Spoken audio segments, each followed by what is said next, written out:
Assalamualaikum warahmatullahi wabarakatuh. Bapak dan Ibu peserta diklat yang saya hormati dan saya banggakan. Di hari ini kita akan membahas tentang materi agama dan bina damai. Kembali dengan saya, mudah-mudahan di hari ini Bapak dan Ibu dalam keadaan sehat dan tentunya di dalam keadaan damai.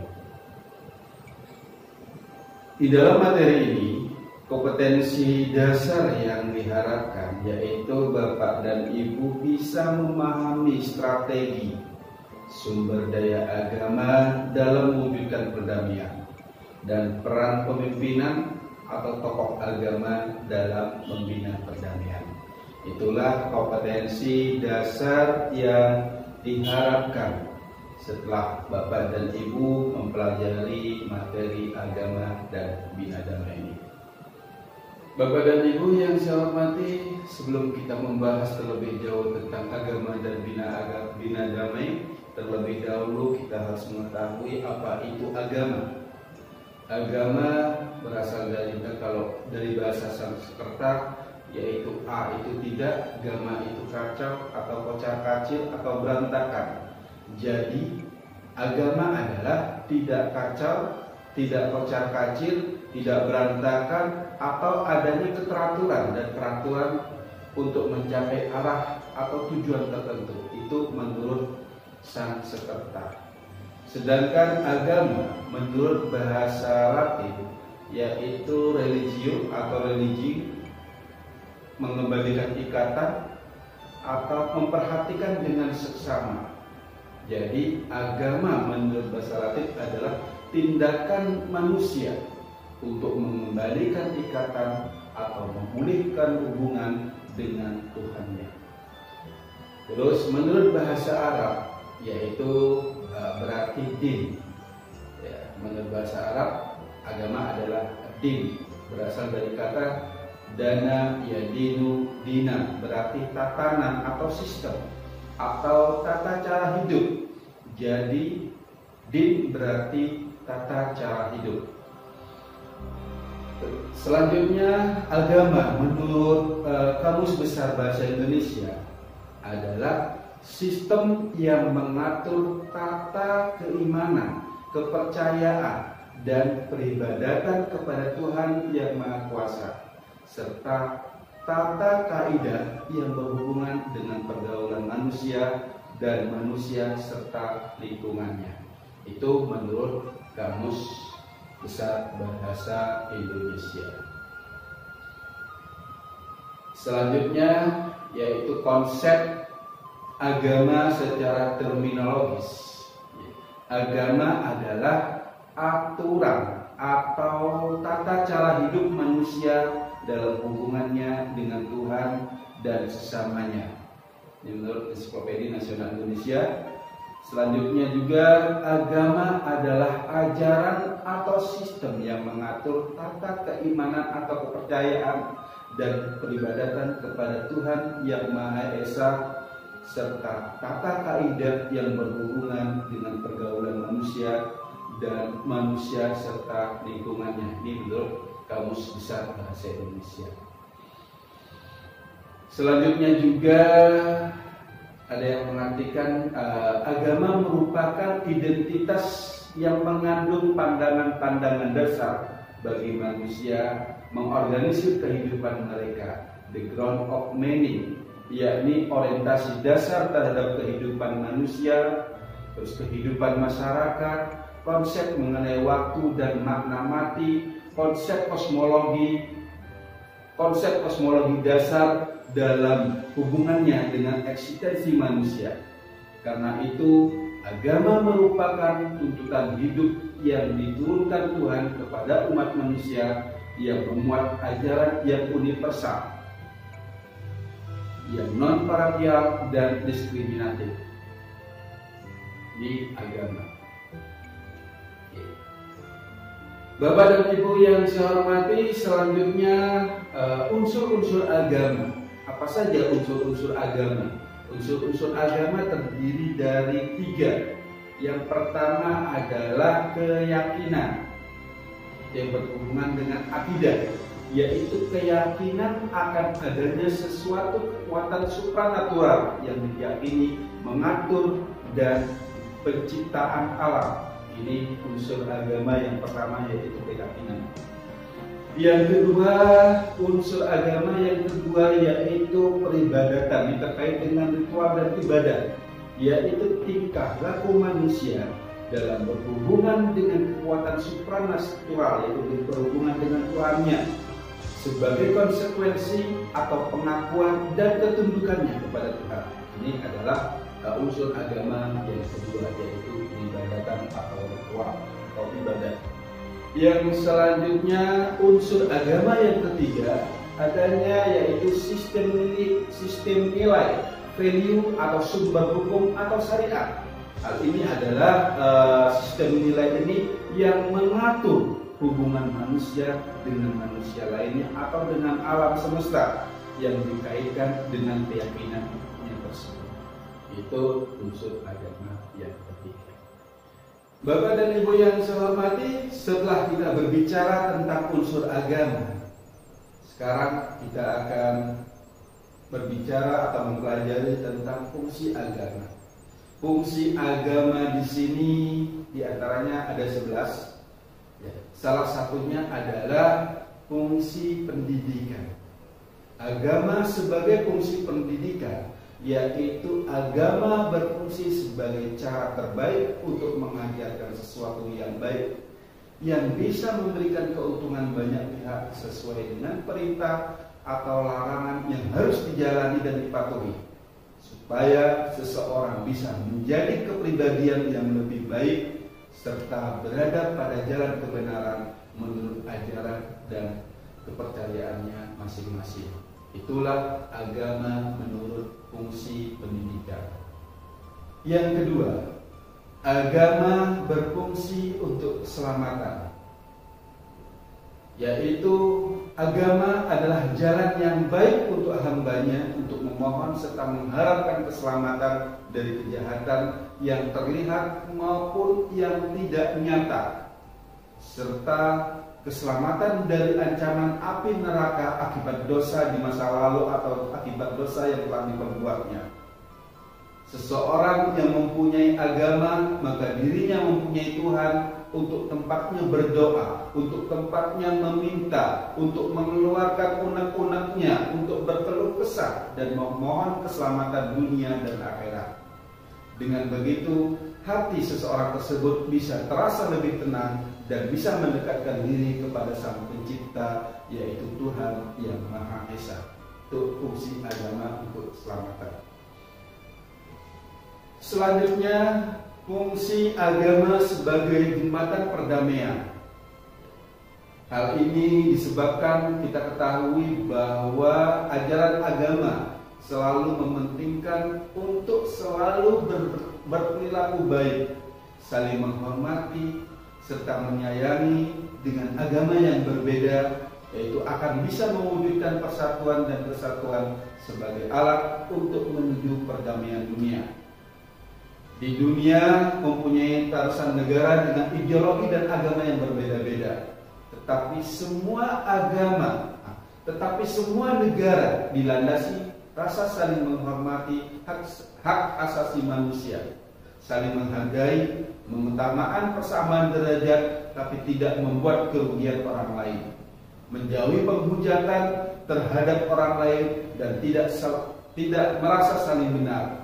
Maka perdamaian dunia akan selalu tercipta hingga akhir zaman. Itu fungsi agama, yaitu sebagai jembatan perdamaian dunia. Yang selanjutnya, fungsi agama sebagai alat untuk sosial. Dengan agama, seseorang akan saling peduli serta lebih mengerti dalam menghadapi masalah sosial di masyarakat. Contohnya adanya kemiskinan, keadilan, kesejahteraan rakyat, tentang hak asasi manusia, atau tentang aktivitas yang berjalan pada jalan kemaksiatan, supaya segera diterbitkan dan dimusnahkan, supaya perilaku tersebut tidak menodai wilayah sekitarnya dan tidak lagi menjerat perilaku generasi berikutnya ke arah yang penuh dosa. Kepedulian itu dapat mendorong seseorang agar tidak bersifat bodoh amat melihat kejahatan seperti tentang ketidakadilan di tengah masyarakat, tentang perilaku penyimpangan, atau tentang kezaliman yang berkembang pada sistem kehidupan di masyarakat. Ini adalah agama sebagai alat untuk sosial, ada kepedulian di situ. Masyarakat yang mempunyai agama tentu walaupun berbeda-beda, maka akan mempunyai jiwa yang lebih peka dan cerdas untuk menolak semua peristiwa yang berbau ketidakadilan, menolak dengan peristiwa yang berhubungan atau berbau kezaliman. Inilah agama sebagai alat untuk sosial. Selanjutnya yang kelima, agama untuk jenjang hidup yang baru. Agama selalu mengajarkan segala sesuatu yang baik dan melarang manusia untuk melakukan sesuatu yang merugikan orang lain, apapun bentuk dan wujudnya. Agama bisa memperbaiki kualitas kehidupan orang-orang dalam bergaul serta berinteraksi di tengah masyarakat. Bahkan agama mampu merubah pribadi seseorang atau kelompok menjadi mempunyai jenjang kehidupan yang baru, yaitu kehidupan yang lebih baik dan mencapai spiritual masing-masing. Itu fungsi agama untuk jenjang hidup yang baru. Fungsi agama yang keenam, yaitu agama sebagai tempat untuk berinteraksi. Kita ketahui umumnya ajaran agama serta kebenaran ada pada seluruh agama manapun di dunia. Agama mengajarkan manusia untuk saling bersosialisasi atau berinteraksi dengan orang lain atau dengan agama lain. Agama di dunia memiliki aturan yang membiarkan semua usaha yang mempunyai sifat duniawi serta agamawi selama usaha yang dilakukan tidak melanggar dengan ajaran agama serta dengan norma-norma yang ada di dalam masyarakat, maka akan membiarkan interaksi tersebut. Itu agama sebagai tempat untuk berinteraksi. Yang selanjutnya, yang ketujuh, yaitu fungsi agama untuk semangat kreativitas. Agama memberikan semangat kesendirian serta kreativitas orang-orang supaya lebih baik serta terarah tanpa disusupi oleh kecurangan atau kejahatan-kejahatan yang merugikan orang lain. Semangat kreativitas bisa mengajak seluruh manusia di dunia ini untuk saling bekerja sama dalam berkarya, bekerja dan memanfaatkan keterampilan, minat, bakat untuk kemajuan bangsa dan negara. Itu agama berfungsi untuk semangat kreativitas. Yang kedelapan, agama untuk identitas diri. Kita ketahui semua agama di dunia ini, yaitu untuk identitas sebagai umat yang beragama serta tidak beragama. Identitas itu bisa daripada KTP, paspor, serta surat-surat penting yang lain. Ini memberitahu bahwa kita harus menghormati agama orang lain yang sesungguhnya sudah diakui sebagai agama yang sah di dunia. Yang kesembilan, yaitu agama pun bisa disebut sebagai ajaran teoritis, mengingatkan tentang bagaimana cara berperilaku yang baik sesuai aturan, moral, serta aturan-aturan perintah serta larangan-larangan yang berhubungan dengan etika bermasyarakat yang bertujuan supaya mudah tercipta kerukunan, saling menghormati, dan hidup saling berdampingan tanpa mengenal perbedaan agama ataupun tradisi. Ini agama bisa disebut sebagai ajaran teoritis, ajaran yang mengajarkan orang berbuat baik atau melarang seseorang untuk berbuat yang tidak baik. Bapak dan Ibu yang saya hormati, selanjutnya yang ke-10, agama pun bisa disebut sebagai benteng kekuatan, yaitu agama untuk kekuatan yang tidak mengenal ruang dan waktu, sebab berperan sangat besar dalam mempengaruhi perilaku serta sikap seseorang secara individu maupun sosial. Ini agama sebagai benteng kekuatan. Yang selanjutnya yang ke-11, yaitu agama pun bisa disebut sebagai kebanggaan. Bangga karena mempunyai Tuhan tempat kita berserah diri, memohon bantuan serta cara untuk beribadah supaya menjadi manusia yang lebih baik dan manusia yang lebih dekat dengan Tuhannya yang Maha Kuasa, serta menjadi pribadi yang lebih baik, yaitu sebagai kebanggaan diri secara pribadi, namun tidak untuk dipamerkan dalam bentuk keangkuhan atau kesombongan. Sebab keangkuhan hanya akan membuat jarak kita dengan orang lain menjadi mempunyai dinding batas untuk saling berinteraksi.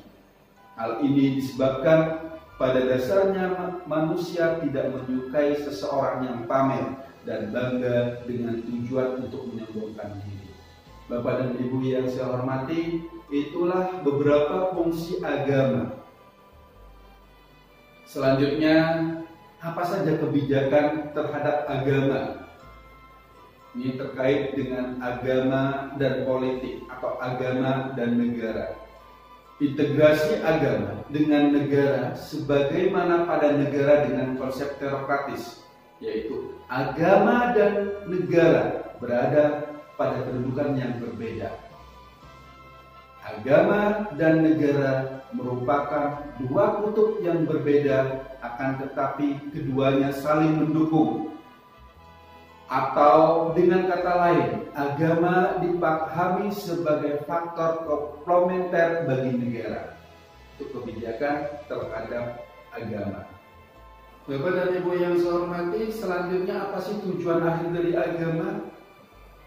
Untuk setiap diri manusia selalu dihadapkan kepada kontradiksi antara tarikan kepada kebaikan dan tarikan kepada keinginan yang bernilai rendah, yaitu hawa nafsu. Motivasi kebaikan adalah bawaan dasar manusia. Oleh karena itu, setiap manusia berjalan pada jalur kebaikan maka akan diliputi ketenangan batin, tetapi sebaliknya akan menghadapi konflik dalam kehidupan terhadap diri dan lingkungannya jika manusia itu berjalan pada jalur hawa nafsunya. Bapak dan Ibu yang saya hormati, selanjutnya kita akan berbicara tentang damai. Damai atau perdamaian adalah istilah yang enak didengar dan indah dibayangkan. Damai identik dengan suasana tanpa kekerasan, adanya harmoni, toleransi, saling menghargai, dan relasi setara antara individu maupun komunitas yang hidup bersama untuk mencapai tujuan tertentu dalam suatu wilayah tertentu pula. Namun, damai juga menjadi suatu mimpi yang tidak bisa dijangkau oleh sebagian warga di berbagai belahan dunia, termasuk di Indonesia yang memiliki sejarah panjang konflik kekerasan dengan berbagai latar belakang penyebabnya. Bapak dan Ibu yang saya hormati, berbicara tentang damai, mungkin di masyarakat A kita menemukan kedamaian yang orisinal atau kedamaian yang orisinil yang sejati, yaitu kedamaian atau kerukunan sejati hanya bisa dicapai kalau semua pihak yang berkepentingan ada dalam posisi setara dan sama-sama sepakat untuk menyelesaikan perseteruan atau perbedaan dengan tanpa adanya kekerasan.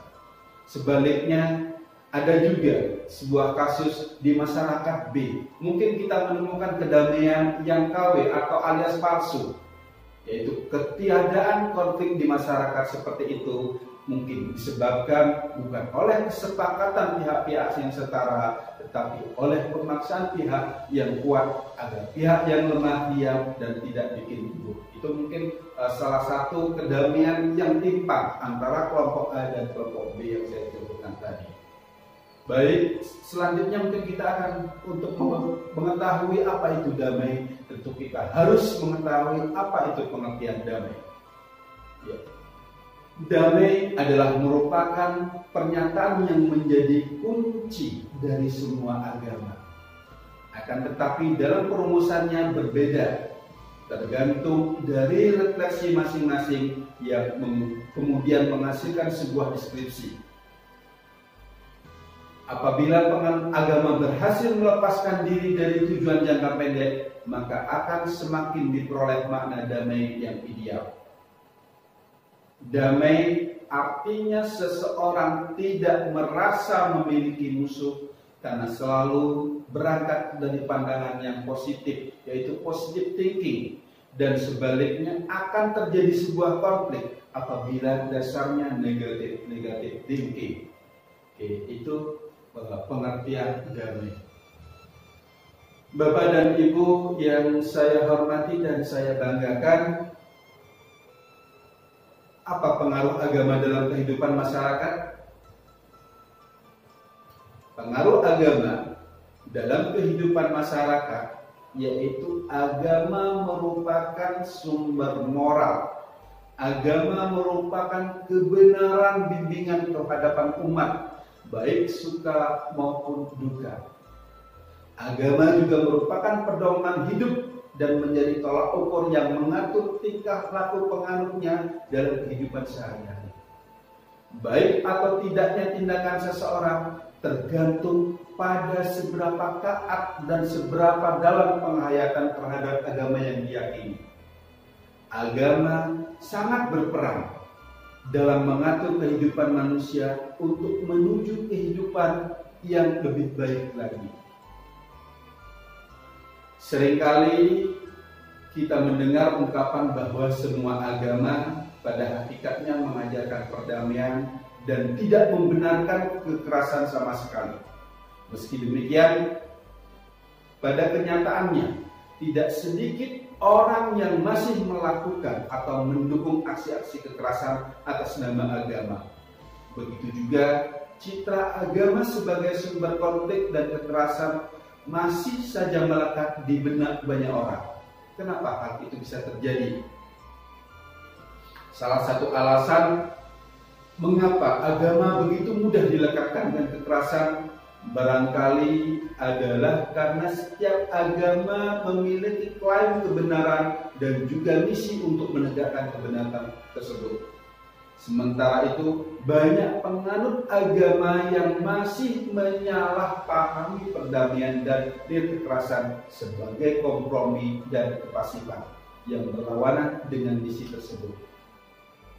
Oleh karena itu, tantangan yang dihadapi oleh umat beragama dewasa ini adalah menjalankan misi agama tanpa menimbulkan benturan dan kerusakan, tetapi justru membawa kemaslahatan, menebarkan kebaikan kepada semua kalangan tanpa mengkompromikan keyakinan, tapi justru memperkokohnya. Itulah harapan dari pengaruh agama terhadap kehidupan bermasyarakat. Bapak dan Ibu yang saya hormati, selanjutnya apa peran agama sebagai pendorong perdamaian?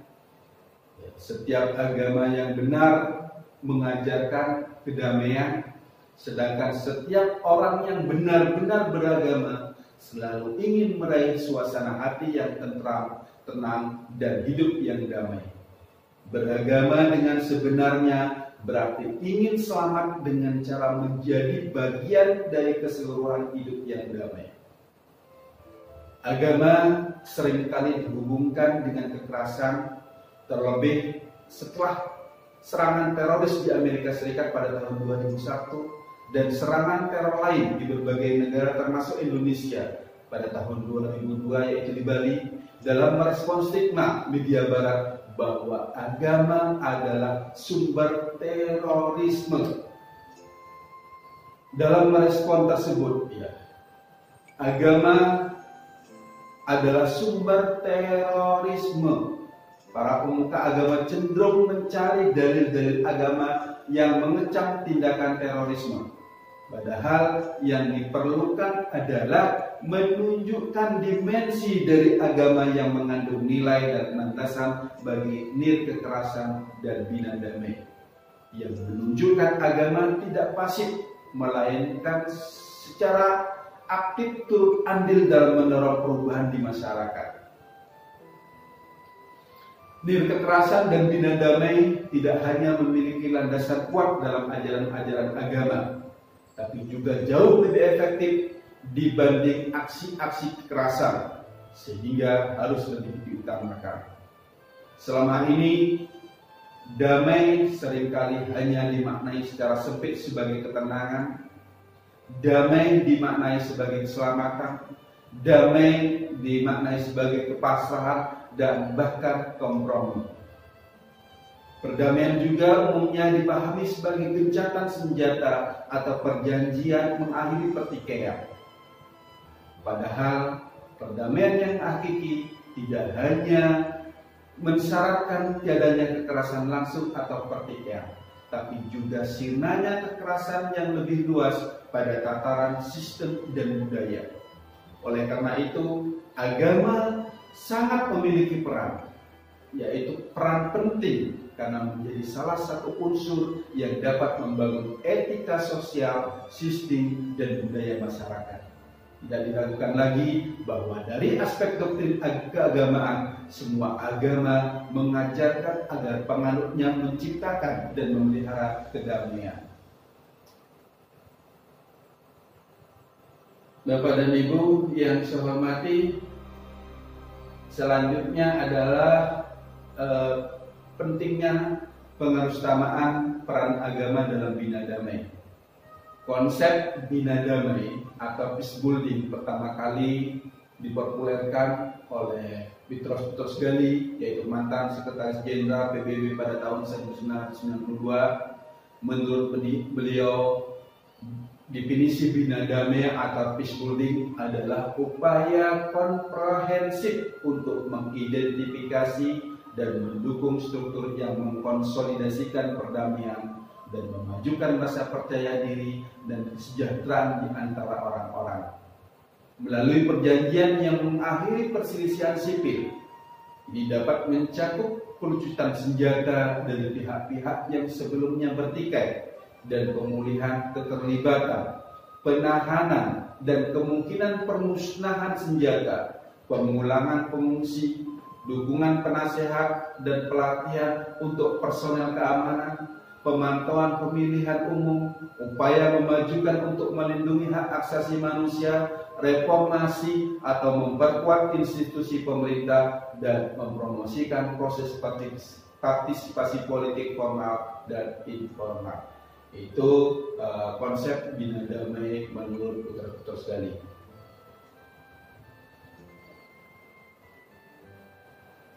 Bapak dan Ibu yang saya hormati,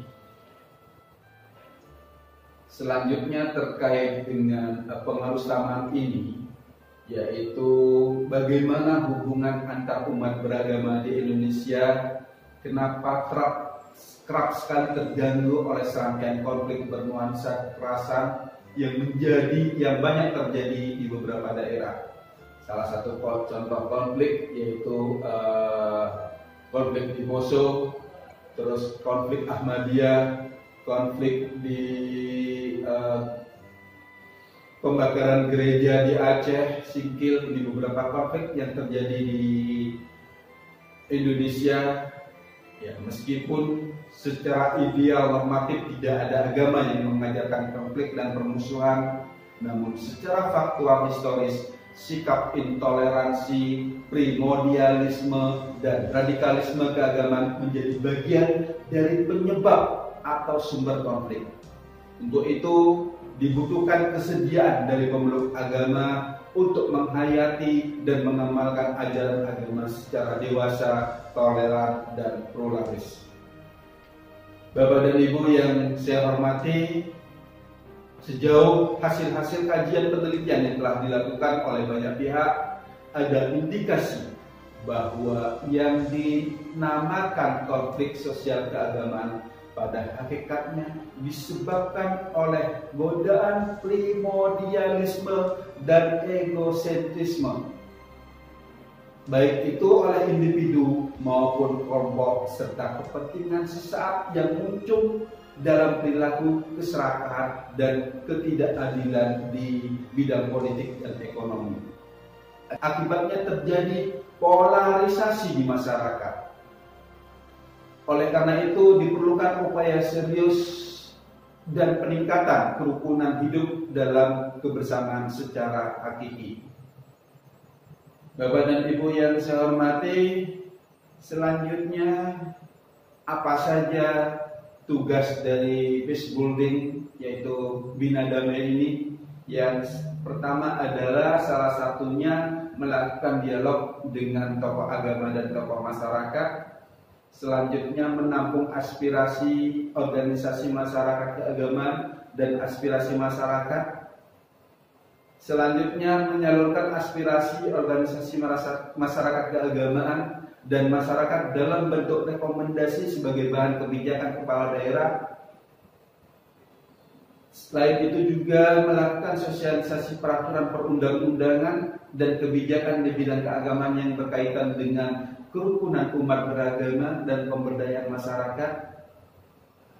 Selanjutnya memberikan rekomendasi tertulis atas permohonan pendirian rumah ibadah dan memberikan pendapat tertulis untuk izin sementara pemanfaatan bangunan gedung bukan rumah ibadah yang diberikan oleh kepala daerah, dan memberikan pendapat atas saran dalam hal penyelesaian perselisihan pendirian rumah ibadah kepada kepala daerah. Itulah beberapa tugas dari Peace Building.